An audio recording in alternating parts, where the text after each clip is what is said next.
Assalamualaikum warahmatullahi wabarakatuh. Kami dari kelompok 9 akan mempresentasikan hasil diskusi kami tentang pemanfaatan pelayanan kesehatan.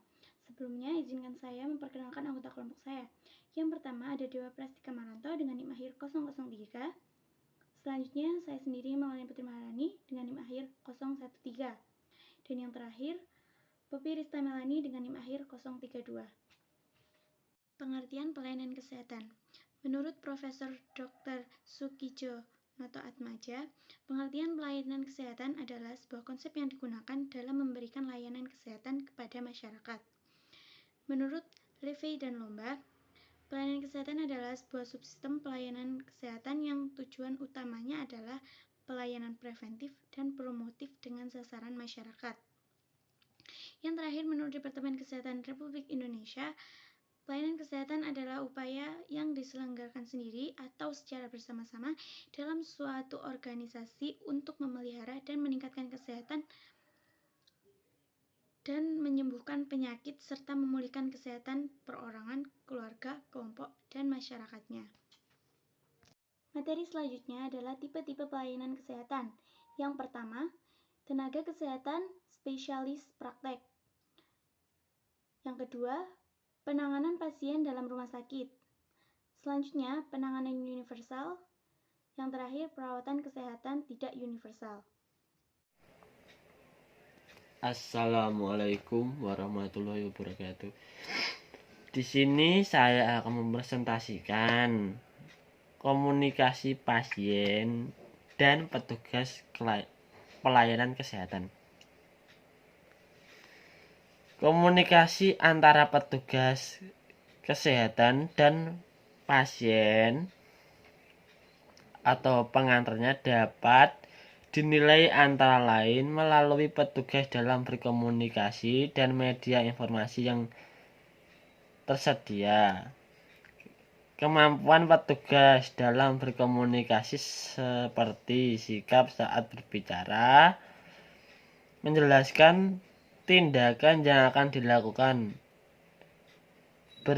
berempati dengan pasien, serta memberi kesempatan bertanya merupakan hal yang dianggap oleh pasien atau pengantarnya.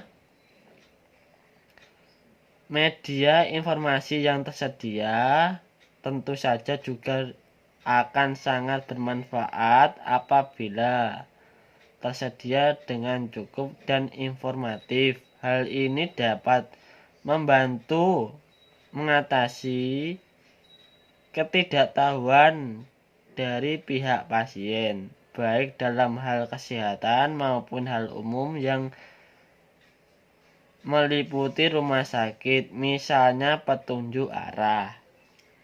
Komunikasi dengan klien dewasa. Dalam berkomunikasi dengan orang dewasa merupakan suatu aturan tertentu seperti sopan santun. Bahasa tertentu meliputi tingkat pendidikan, usia, faktor budaya, nilai yang dianut, faktor psikologi, sehingga perawat harus memperhatikan hal-hal tersebut agar tidak terjadi kesalahpahaman pada komunikasi orang dewasa. Upayakan agar perawat menerima pasien sebagai manusia seutuhnya, dan perawat harus dapat menerima setiap orang berbeda-beda satu dengan yang lain. Contoh yang lain adalah informasi mengenai tris AC. Kadang-kadang pasien datang ke rumah sakit yang menganggap keadaan sangat darurat sehingga harus segera mendapat pertolongan segera. Pada kenyataannya, saat tiba di IGD setelah dilakukan pemeriksaan awal oleh petugas, tidak langsung menangani. Petugas mendahulukan terhadap pasien lain yang datang setelahnya. Pasien dan pengantarnya akan menganggap petugas menelantarkannya dan cenderung merasa tidak puas, padahal mungkin saja hal ini dilakukan oleh petugas kesehatan karena kondisi pasien lain tersebut lebih darurat sehingga membutuhkan pertolongan segera. Namun karena pasien tidak memahami prinsip kerja di IGD dan petugas tidak sempat memberikan penjelasan, ini dapat menyebabkan membuat pelanggan tidak puas. Dengan demikian dapat dilihat bahwa persepsi pasien akan kualitas komunikasi baik dan dari segi petugas yang memberikan informasi maupun media informasi yang tersedia merupakan hal penting berhubung dengan kepuasan pasien itu sendiri. Rumah sakit yang mampu memberikan pengalaman dalam hal komunikasi yang baik dapat dari sudut pandang pasien akan mendapatkan respon yang baik dari pelanggan atau pasien. Assalamualaikum, ini lanjutan dari video yang pertama. Baik, kita bahas materi yang kedua. Kepatuhan pasien dalam treatment medis. Ketidakpatuhan pasien pada terapi penyakit nyatanya dapat memberikan efek negatif yang sangat besar, sebab persentase kasus penyakit-penyakit tersebut seluruh dunia mencapai 54% dari seluruh penyakit pada tahun 2001.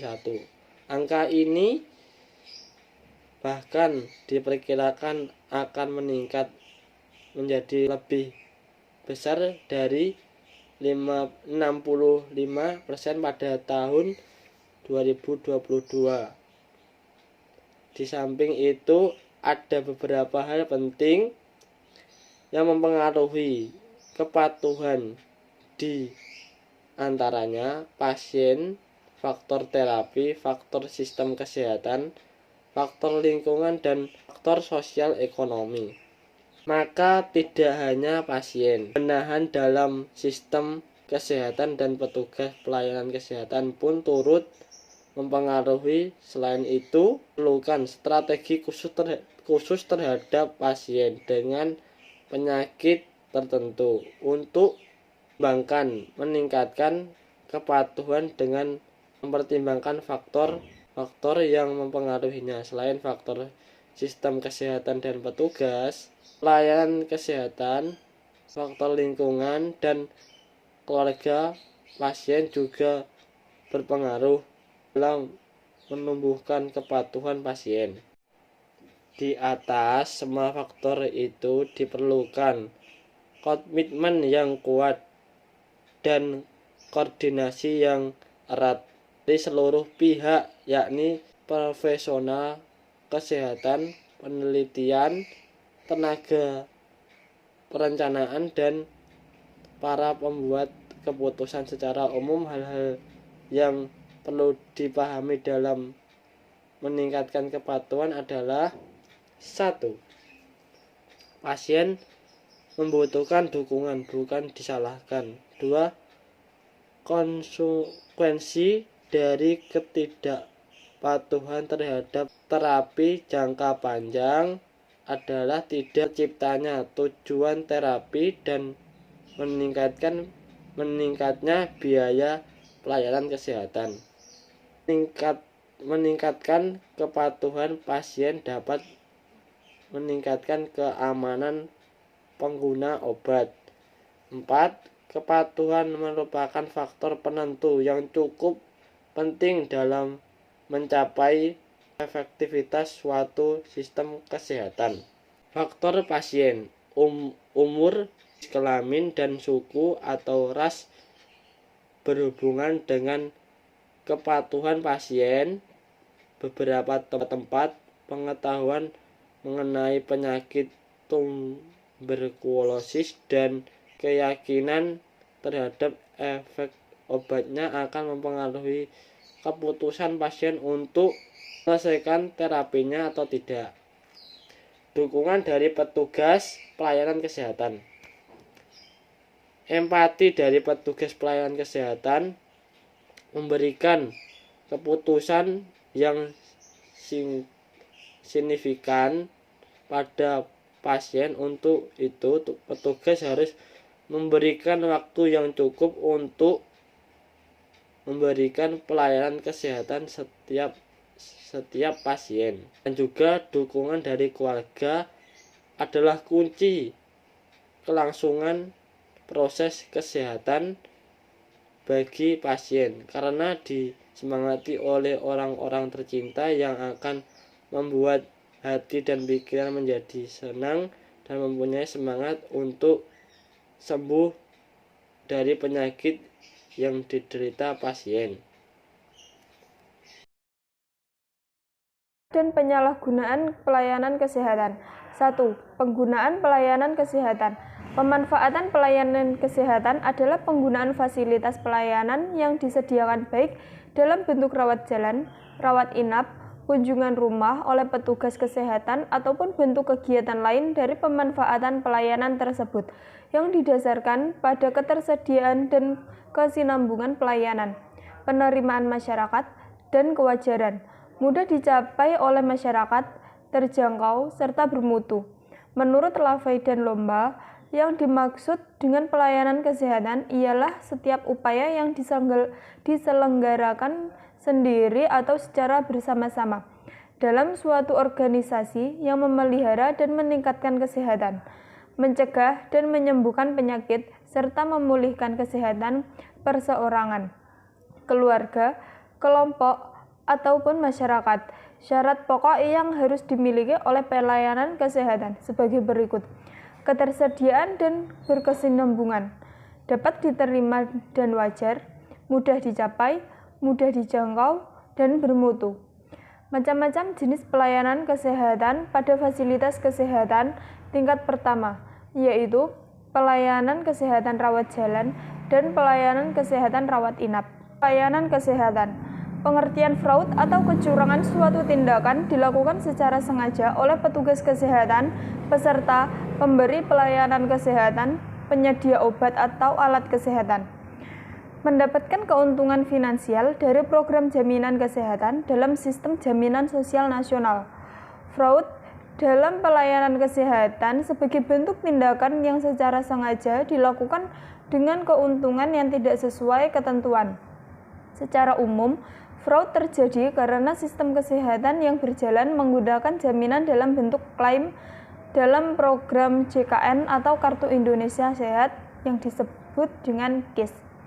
Permasalahan di rumah sakit yang sering terjadi terkait dengan fraud yaitu kode diagnosis yang berlebihan, penjiplakan klaim dari pasien lain, klaim palsu, penggelembungan tagihan obat dan alkes, pemecahan episode pelayanan, rujukan semu, tagihan berulang, memperpanjang lama perawatan, memanipulasi kelas perawatan, membatalkan tindakan yang wajib dilakukan, melakukan tindakan yang tidak perlu, penyimpangan terhadap standar pelayanan, melakukan tindakan pengobatan yang tidak perlu, menambahkan panjang waktu penggunaan ventilator tidak sesuai prosedur yang sebenarnya, tidak melakukan visitasi yang ditentukan, admisi yang berulang tidak sesuai ketentuan, melakukan rujukan pasien berulang tidak sesuai dengan indikasi untuk memperoleh keuntungan tertentu. Hubungan pasien dan petugas pelayanan kesehatan. Hubungan hukum antara dokter maupun perawat dengan pasien telah terjadi sejak dari zaman Yunani kuno. Dokter sebagai seorang yang memberikan pengobatan terhadap orang yang membutuhkannya. Hak-hak pasien dalam pelayanan kesehatan secara umum. 1. Hak pasien atas perawatan. 2. Kewajiban melaksanakan nasihat dokter atau tenaga kesehatan. 3. Kewajiban untuk berterus terang apabila timbul masalah dalam hubungannya dengan dokter atau tenaga kesehatan. 4. Kewajiban memenuhi aturan-aturan pada kesehatan. 5. Kewajiban memberikan imbalan jasa. 6. Menyimpan rahasia pribadi dokter yang diketahuinya. 7. Hak-hak dokter sebagai pengemban profesi. Kewajiban yang harus dilaksanakan sebagai seorang dokter yaitu 1. Kewajiban untuk memberikan pelayanan medis sesuai dengan standar profesi. 2. Kewajiban untuk menghormati hak-hak pasien. 3. Kewajiban untuk memberikan informasi kepada pasien atau keluarga pasien tentang tindakan medis yang dilakukannya dan risiko yang mungkin terjadi. 4. Kewajiban merujuk pasien berobat ke dokter lain yang mempunyai keahlian atau kemampuan yang lebih baik.